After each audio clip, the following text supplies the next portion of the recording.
Maplewood Estates looked like something out of a real estate commercial. Rows of pristine homes with white fences, American flags fluttering in sync, and not a single blade of grass out of place. To Mark Thomas, a single dad and recent divorcee, it seemed like the fresh start he and his two kids desperately needed. The moving truck had barely pulled away when he noticed the first strange thing. A woman standing across the street, arms crossed tightly over a beige cardigan, eyes hidden behind oversized sunglasses. She didn't wave, didn't smile, just stared at them, watching. Mark brushed it off as nosy neighbor syndrome. After all, new faces stir curiosity. But then he found it, tucked neatly inside his mailbox, sealed in a plastic slip to avoid smudging in the early morning dew. To the new resident at 1157 Lavender Drive. Please be advised, children are not permitted on HOA maintained grass per Section 4.8(3) of the Community Guidelines. Consider this your first and only verbal warning.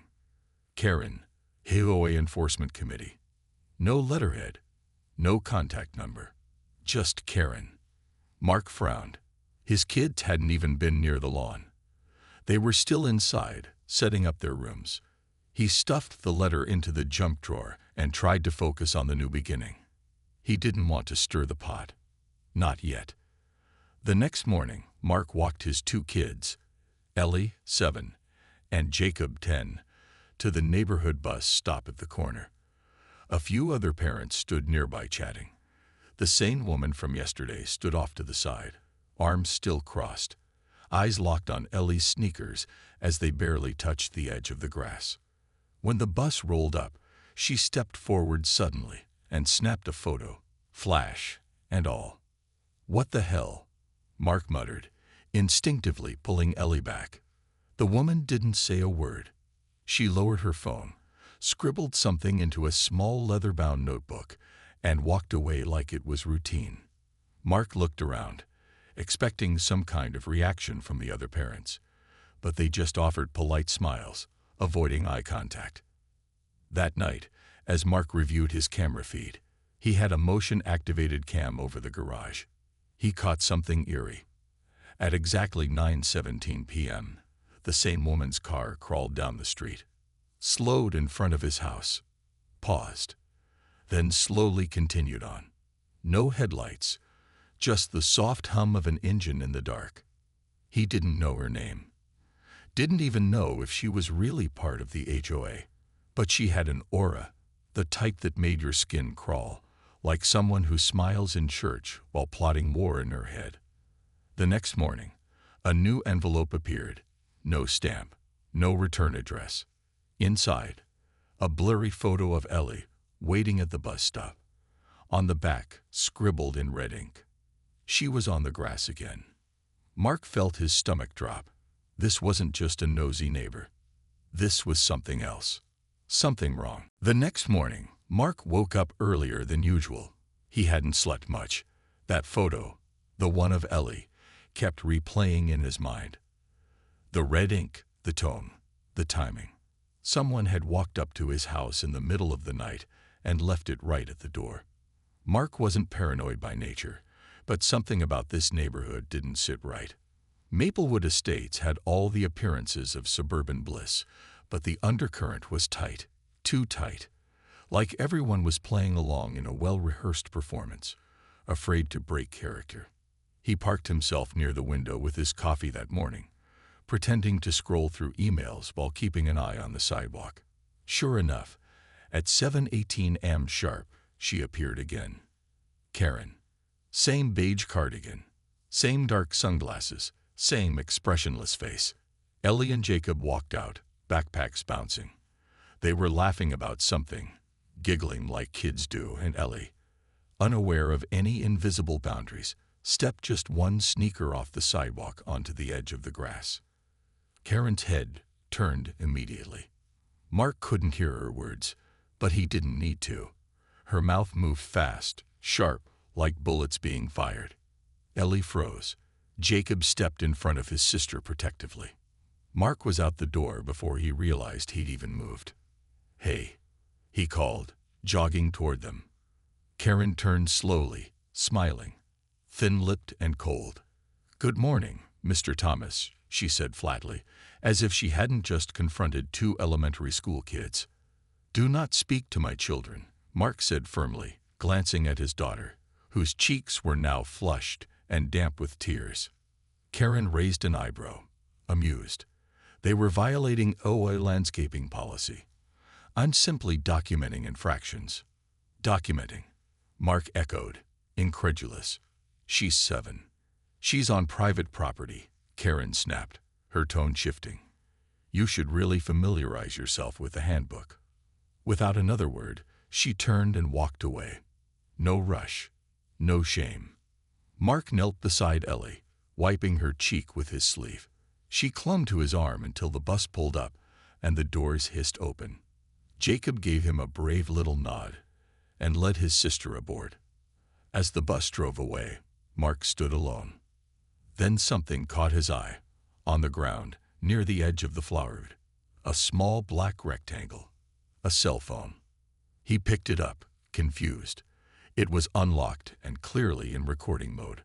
A live video feed was still running, aimed at the exact patch of grass Ellie had stepped on. Karen had been filming the kids.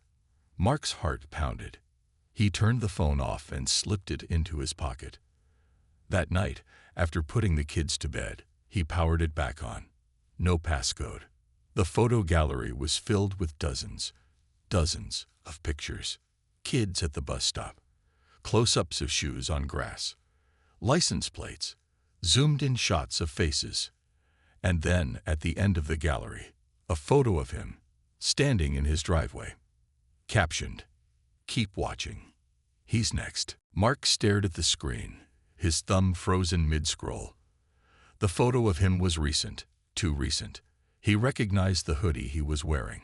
The timestamp in the corner read yesterday, 6:42 a.m. He'd been getting the kids' backpacks ready in the garage. The photo had been taken from inside the cul-de-sac, which meant Karen had been watching. Close, quiet, unseen. He closed the gallery and powered off the phone. Something in his gut told him to not report it just yet, not until he had more. This wasn't just about grass or guidelines anymore. This was personal, targeted. He slipped the phone into a Ziploc bag and placed it in his locked desk drawer. The next day, Mark walked the kids to the bus stop like normal, but this time he had his phone recording in his jacket pocket, just in case. Karen was already there. No phone in hand, no notebook, just a smug, tight smile that said, "Go ahead and try me." Ellie stayed glued to Mark's side. As the bus neared, Karen made her move. She stepped forward, arms behind her back, leaned slightly toward Ellie, and said in a low hiss only Mark could hear, "Step on that grass again, and I promise you won't like what happens next." Mark's pulse surged. "What did you just say?" he asked, already pulling the phone from his pocket. "Say that again." Karen didn't blink. "You heard me," she said calmly, facing the camera head-on. "And I hope the HOA hears it too." "Stay away from my kids," Mark snapped. Other parents had started turning their heads now. A few fidgeted awkwardly. Some just looked away. The bus hissed to a stop, and the kids hurried on board. Ellie gave Mark a frightened glance before disappearing behind the tinted glass. That night, Mark uploaded the video, unedited, to the private neighborhood Facebook group. He titled it, "HOA Harassment at the Bus Stop. Proof." Within hours, the post exploded. Parents who had been silent for months started chiming in. "She yelled at my son for riding his scooter too fast. Karen told my daughter she'd get community service for picking a flower. She threatened to report my dog as aggressive because it barked once." Dozens of stories, photos, messages. But one comment froze Mark cold. "She's done this before. Check your mailbox at 11. You'll understand." Anonymous. At exactly 11:03 p.m., Mark opened the front door. A thick yellow envelope sat on his welcome mat. No name, no return address. Inside were photocopies, HOA complaint reports dating back years, almost all signed by Karen M. But halfway through the stack, one file caught his eye. Complainant: Millstone, Karen. Subject: J. Mathers, age 6. Incident: trespassing on HOA lawn, bus stop area. Resolution: family moved unexpectedly. Case closed. Dated October 2019. That wasn't just a pattern. It was a history. And someone had just warned him before it happened again. By morning, Mark hadn't slept a wink. He had spread the contents of the yellow envelope across the dining table. Complaint forms, printouts of emails, even what looked like screenshots from a private HOA database. Karen's name was everywhere. But it wasn't just that she had filed complaints. It was who she targeted. Children. All of them under the age of 10. And the same word popped up again and again, like a mantra typed with icy fingers. Violation. That word didn't belong in a kid's world. Not in hopscotch chalk drawings. Not in a child stepping an inch off the sidewalk. Mark decided to post anonymously in the neighborhood's private Facebook group, using a burner account. His message was short. Anyone else get threats or complaints from Karen? Inbox me. It's important. Within the hour, he received 7 messages, all parents, all with eerily similar stories. One stood out. Meet me behind the playground at Hollow Creek Park, 8:30 p.m. Bring that phone you found. Mark hesitated. Was this a setup? But something told him to go, to know more, to understand how deep this went. That day, the atmosphere shifted. When Mark got home from picking up the kids, the smell hit him before he reached the driveway. Burned earth. The entire patch of grass by the sidewalk was blackened, curled at the edges like charred paper. The sprinkler head had melted into the ground. A small stake poked from the soil. Take to it was another message, scrawled in unmistakably familiar handwriting. Violation handled. No signature. None needed. Mark stood there, jaw clenched. The audacity wasn't even subtle anymore. This was war. He called the HOA emergency line. No answer. He left a message. Still, nothing. That night, Mark parked at Hollow Creek Park under the cover of shadows. He left the kids with a neighbor and zipped the Karen phone into his jacket pocket. The playground creaked in the breeze. Swings swayed gently under the pale glow of the park lights. At exactly 8:30, a figure stepped out from behind the slide.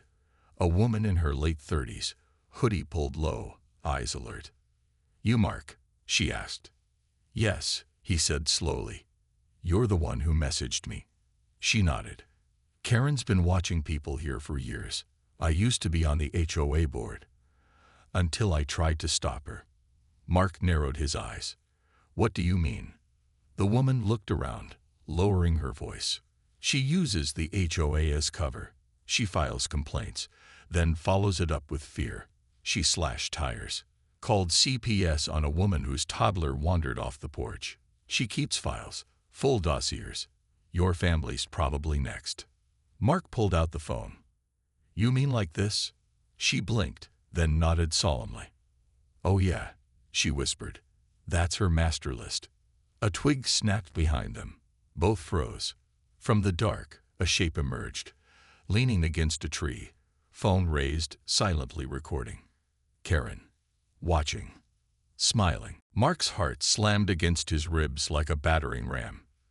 Karen stood in the shadows, her outline faint beneath the trees, but her presence unmistakable. One hand held up her phone, recording, always recording. The other was tucked into her cardigan pocket. Mark instinctively stepped in front of the woman from the HOA board. "You shouldn't be here," Karen called softly. Her voice didn't echo, but it sliced through the silence. "You're violating after-hours park rules." Mark laughed once, hollow. "You followed me here to recite HOA policies." Karen stepped forward, and now the dim light caught her eyes, glassy and unblinking. "I don't follow people, Mark," she said smoothly. "I monitor. There's a difference." The woman behind him whispered, We need to go. Now. Mark nodded slowly, never breaking eye contact. He didn't want to run. Not yet.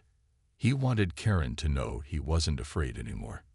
"You're done threatening my kids," he said, louder now. "I got footage. Screenshots. Witnesses." Karen tilted her head. "And yet," she said softly, "I'm still here." The next morning, Mark took it public. He compiled everything. Videos of the bus stop harassment, photos from Karen's phone, the charred lawn, even the encounter at the park, and sent it to the HOA's general email, CC'd with the local news upline and a parenting group he found on Facebook.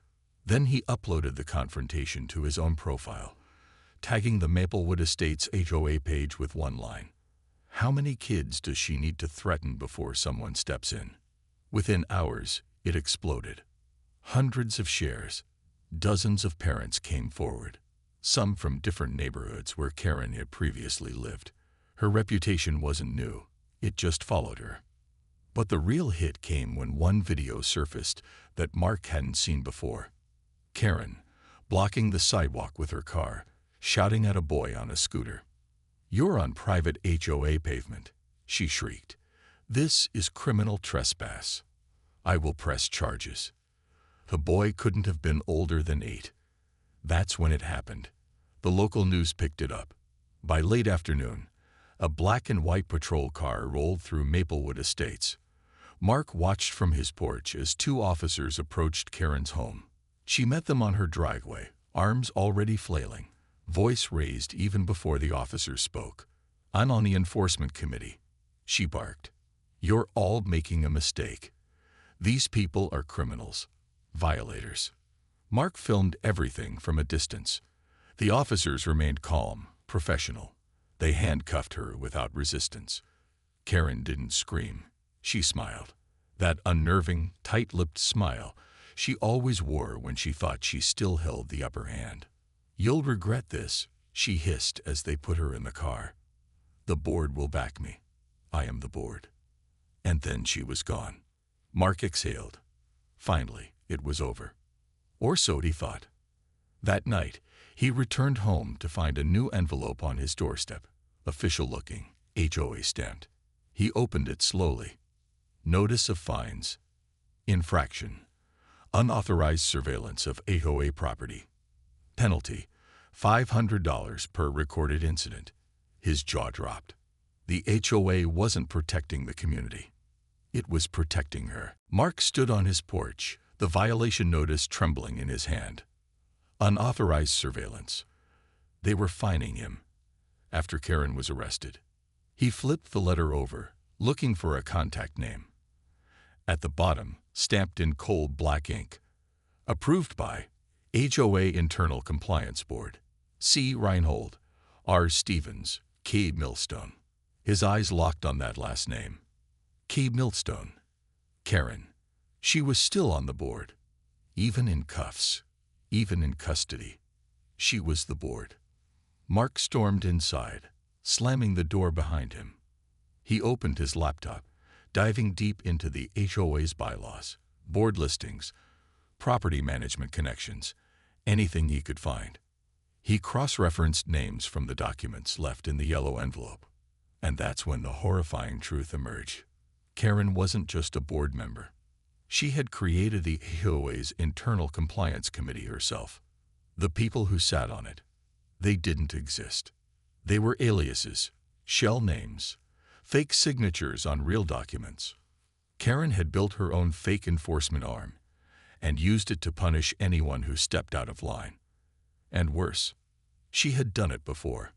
In a Reddit thread buried in a legal subforum, Mark found a homeowner from another state, 2 years ago, describing eerily similar tactics. Fake fines, manufactured reports, threats against children. The woman who led that HOA board, Catherine M. New name, new state, same playbook. Mark's blood ran cold. He called the local station, trying to get an update on her arrest. The dispatcher hesitated, then transferred him. A detective finally answered. Low tone, tired voice. "Yeah, she made bail. Some lawyer showed up with pre-filled paperwork and 10 grand in cash. She walked. Mark's throat dried. So she's... what? Back home. The detective hesitated. We don't know. She didn't go back to the house. Car's gone. Cameras outside the neighborhood were conveniently offline for 2 hours. Conveniently, Mark repeated. He hung up, looked out the window. The street was quiet. Too quiet. That night, around 2:00 a.m., the motion alert from his security system pinged. Mark opened the app instantly. Grainy footage loaded. A figure in a hoodie walking up his driveway. No sound. Just movement. Deliberate. Slow. Then the figure stopped, turned directly to the camera, and lifted something shiny. Spray paint. The screen turned black. Mark bolted upright, rushed to the front door, and flung it open. The driveway was empty, but across the garage door, in dripping red letters, "Violators get what they deserve." The next morning, the HOA issued him another fine, $1,000, for unauthorized graffiti on community-facing surfaces. No investigation, no concern, just a bill. It was official. The HOA wasn't broken. It was a weapon. And Karen had just shown him it could still fire without her. The neighborhood was silent, but not peaceful. That eerie stillness had returned, the kind where everyone sees but says nothing. Mark drove the kids to school that morning instead of letting them wait at the bus stop.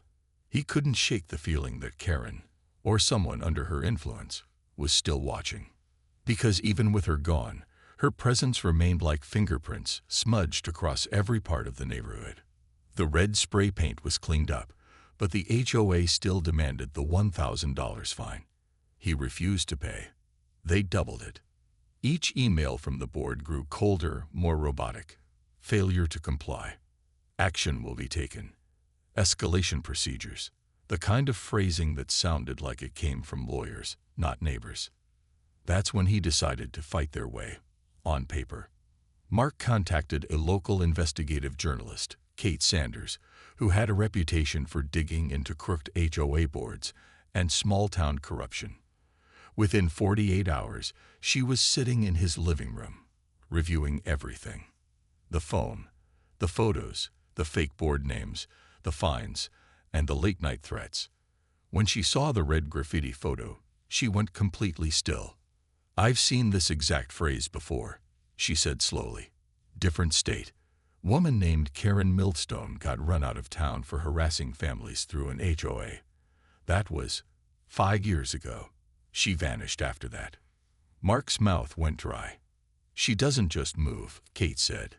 "She reinvents. She creates power where none existed and then turns it into a weapon." They put together a case, dates, documents, timestamps, and testimonies. Kate reached out to other families in the community, and more voices came forward than Mark expected. People were scared, but they were ready.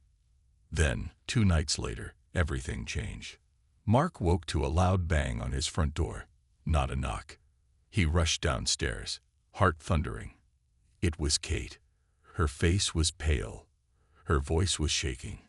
"She's still here," she whispered. Mark blinked. "What are you talking about, Karen?" Kate held up her phone. "Security footage from the HOA's storage unit. Someone sent it to me anonymously." She hit play. Grainy night vision showed a figure entering the unit in the early hours of the morning. Long coat, hoodie pulled over a blonde ponytail, dragging a black duffel bag. The timestamp was from the night after Karen made bail. Then the figure turned for a second, just enough for the camera to catch her face. It was Karen. Kate tapped the screen again. "The unit's registered to the HOA, but I traced the payment card. It's under an alias, Key Mitchell. But it links to a bank account that's received over $40,000 in community fines in the last year."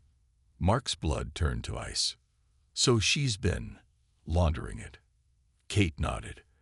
"And using it to build something bigger." Mark didn't ask what. He already knew. This wasn't just about kids stepping on grass. It was a control network, a system built to rule through fear, and Karen wasn't done building it. Mark stood in the storage unit with Kate the next morning, staring at the physical heart of Karen's web. File boxes, hard drives, printed emails, security footage on labeled USB sticks. Each box was marked by year and street name: Maplewood, Clearwater Pines, Briargate. 3 different neighborhoods, 3 different towns, all under her rule at some point. But the last box stopped them both cold. 2025. Targets. Inside were photos of families, kids at playgrounds, parents walking dogs. Personal notes scribbled in red ink. Non-compliant. Won't back down. Exposes weak links. Mark's own face was circled in one photo, next to Ellie's, with a chilling comment: "He'll break if she's scared enough." Kate whispered, "This isn't HOA enforcement. This is psych warfare." They called the police immediately, and this time, they had undeniable proof. The anonymous tip, the storage lease, the hidden surveillance files, the financial trail. It was airtight. By noon, 3 police cruisers rolled into the neighborhood, but Karen was gone. Not at her house, not at any address on record. The unit was the last place she'd been seen. She had vanished again. But this time, she didn't leave clean. Kate's article went live the next morning. Headline: Queen of Control: How a Rogue HOA Enforcer Terrorized Families Across State Lines. It exploded online. Within hours, the State Attorney General's office opened an investigation into the Maplewood HOA. Community members who had stayed silent finally spoke up. Old board members admitted they'd been manipulated, threatened, even blackmailed into staying quiet. Karen had created a system so believable, no one questioned its authority. Until Mark did. And that's when everything unraveled. A week later, Mark sat on his porch, watching Ellie ride her bike with the neighbor's kids. No more strange glares. No more hushed whispers. Just kids laughing. Being kids. The silence that followed was peaceful now. But as the sun set, Mark checked the mail. And there, among the bills and junk, was a small cream-colored envelope. No return address, just one word written in elegant script. Final violation. Inside was a single photo. Mark. Taken that morning, holding Ellie's helmet, laughing. Behind him, barely visible, was the edge of a parked car with an out-of-state license plate. Kate called just as he stepped inside. "She's still out there," she said. "We found a flight booked under one of her aliases, South Carolina. New development. Same playbook. She's starting again." Mark didn't reply. He knew she was right.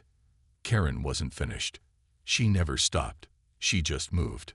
But this time, she left behind more than fear. She left behind people who now knew how to fight back. Some villains don't hide in the dark. They hide behind clipboards, bylaws, and freshly trimmed hedges. And the scariest part, Karen wasn't the only one.